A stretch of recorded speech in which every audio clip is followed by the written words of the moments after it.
the talented LeeAsha. Hey guys, thank you so much for having me. Welcome, welcome. Thanks for coming on our channel. We're so happy to have you here today. So, to begin, tell me a little bit about yourself. Wow, okay, a little bit. Okay, so In a nutshell. I am an entrepreneur. I would say definitely focusing on the creative industries. One of my main things being I am a fashion designer specializing in African wear. This is one of my pieces. I also am an African dancer. I'm a part of a dance group called C Flavor. Okay. We do teach throughout the city. We teach kids, we teach adults, we teach seniors, and yeah.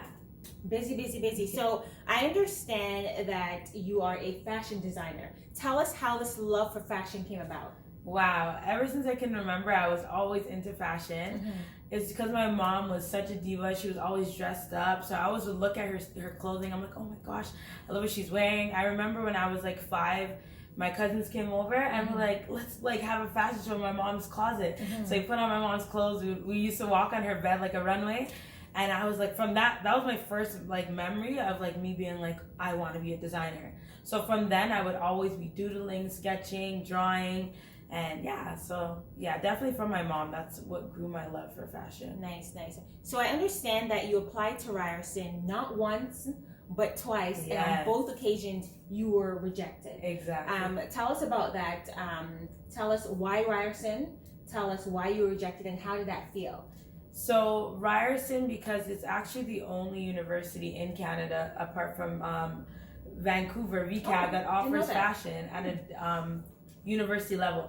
And at the time, I didn't want to go to college for fashion. I was under this like stigma of, oh, if I go to college for fashion, I'm gonna end up at Sears sewing. I don't know why. That's just what I thought. So I was like, Ryerson is it. It's in Toronto. It would be awesome, but it's an extremely competitive program. About 800 people apply and only 80 gets in. Wow. So I got put on the waiting list twice, and I was just like, oh my gosh, like, is this what I'm supposed to do? Mm-hmm. And then that's when I just went for my plan B, which was York U Communications. Okay, talking about plan B, a lot of people would say that when you have a plan B, it's almost like you're planning to fail because you're not going to put all your effort into ensuring that your plan A come into fruition. Why have a plan B when plan A is what you want?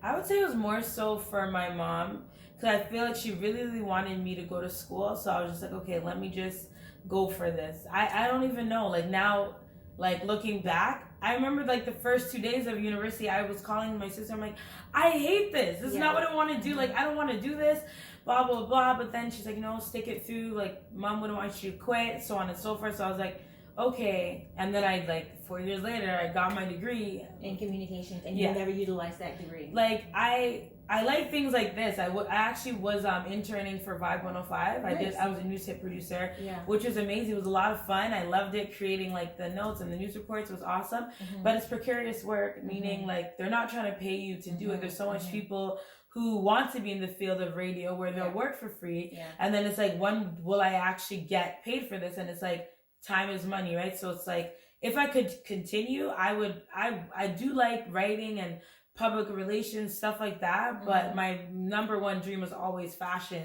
design. Yeah. So just going back to Ryerson and going back to that second time you applied and you got that denied letter, tell us, what was that like? What was going through your mind? Like, should I give up? Should I try one more time?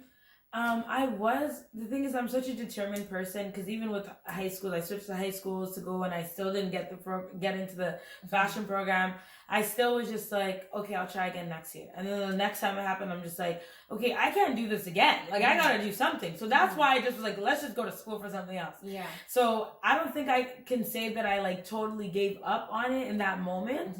But I was just like, you know what, maybe not right now. Let me just do it. So you went to school for communications, you completed that, you interned for a bit with the radio station. How did you get back into fashion?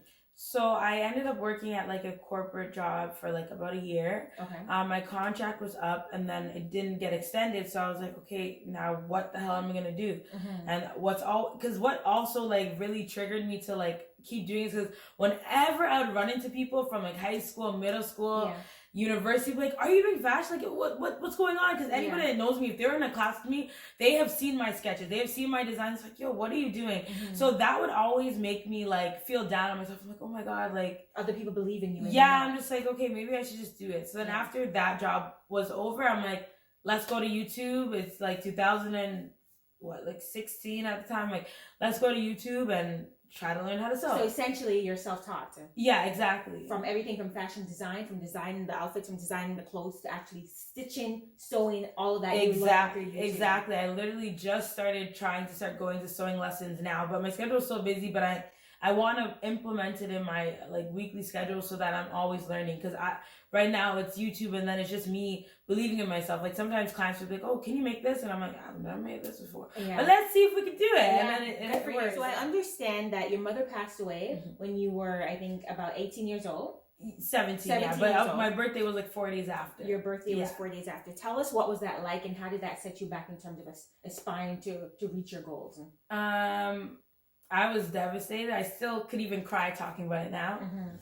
But just the type of person my mom was, like always so strong, always determined, always like breaking through barriers, being a single mom of 4, I was just like, I can do this. You know, I'm just going to keep pushing, and you never really know. And I what really pushed me is that my mom knew how much I was in love with fashion and dancing. She knew those are my 2 like passions.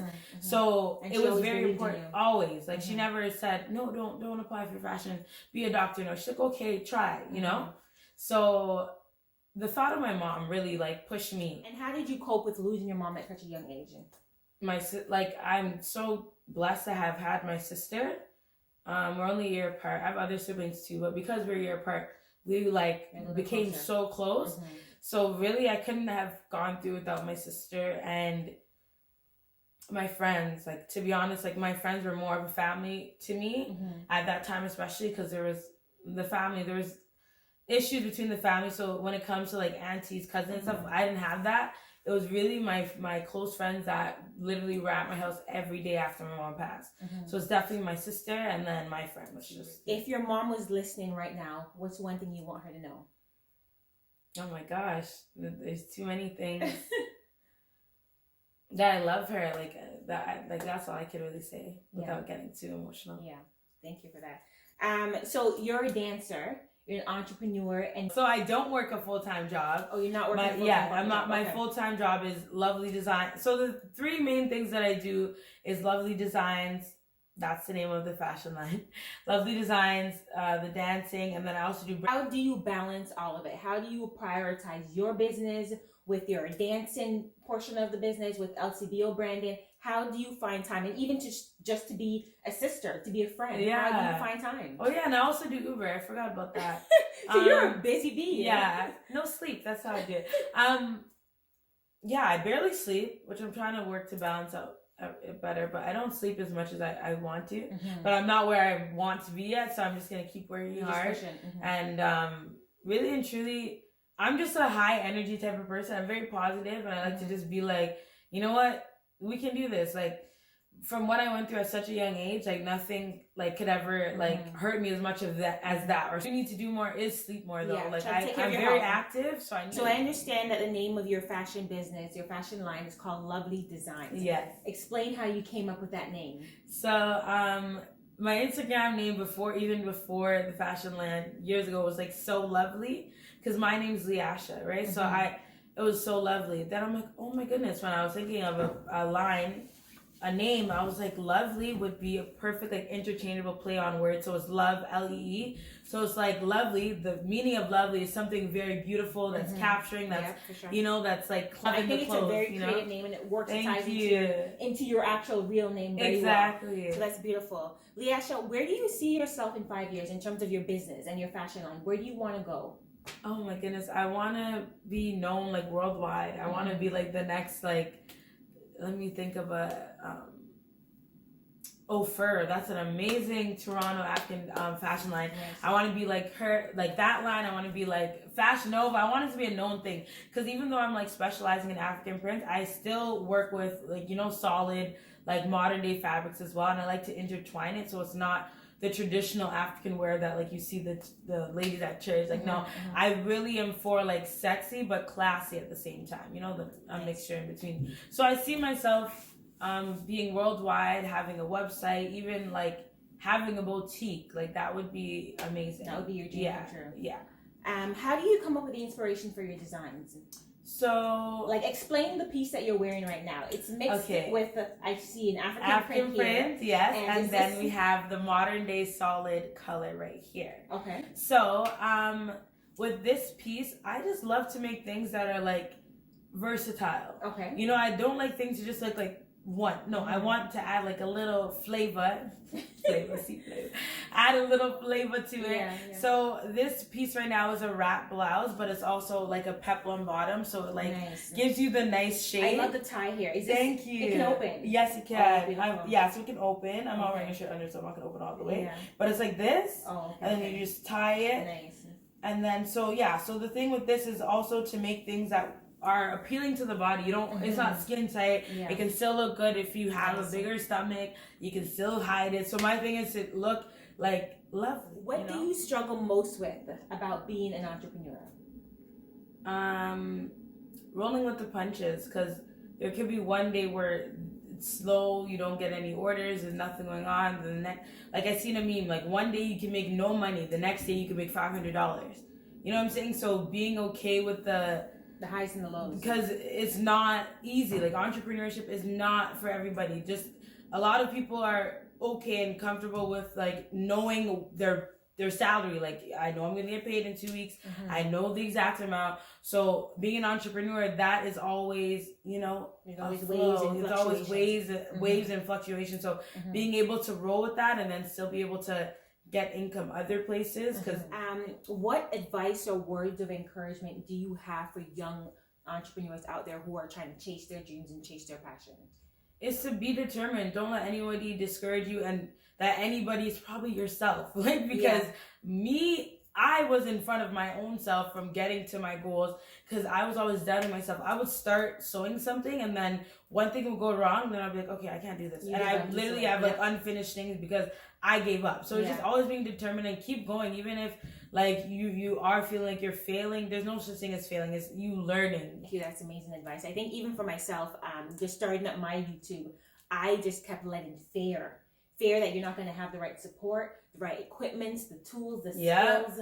So sometimes we get in our way of success. We overthink it all. And then it's just like you expect things to happen overnight. Noah's Ark was not built overnight. Not at all. Okay, so patience is a virtue. Patience is key. A virtue. And just be gentle with yourself too as you're on this journey. You know, like you said, failure, you're going to fail, but it's a lesson. How can I use this failure to grow and to be better? Be better as an entrepreneur and just be better as an individual. Thank you so much for coming on our show. It was such a pleasure having you. Thanks for having me. Go ahead and tell the people where they can contact Lovely Designs. Lovely Designs, you could go on the website at shoplovedesigns.com. The Instagram is lovedesigns_. And then for my dance group and company, it is Book C Flava. So it's Book CFLAVA. That's it. Thank you all so much at home for watching. Remember, you have to see failure as the beginning and the middle, but never entertain it as the end. Thank you. Please subscribe, like, and share your truth below. Until next time. Bye. Thank you so much for having me.